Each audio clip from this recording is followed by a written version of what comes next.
Vëmendje, këto janë 4 gabime që shkaktojnë rritjen e nivelit të sheqerit në gjak. Mungesa e gjumit mund të rrisë sheqerin në gjak duke ndërhyrë në aftësinë e trupit për të rregulluar në mënyrë efektive glukozën. Mungesa e gjumit zvogëlon ndjeshmërinë ndaj insulinës. Kur ne kalojmë një vak, nivelet e sheqerit në gjak fillimisht mund të ulen dhe trupi më pas lëshon glukozën e ruajtur për të kompensuar mungesën.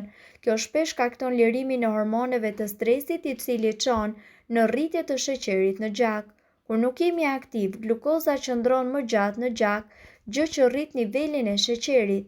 Ushqimet me një indeks të lartë glicemik e rrisin shpejt sheqerin në gjak sepse shpërbëhen shpejt në glukozë.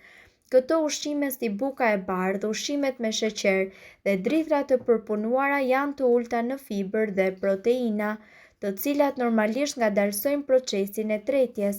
Prandaj kushtoheni vëmendje veprimeve tuaja gjatë ditës.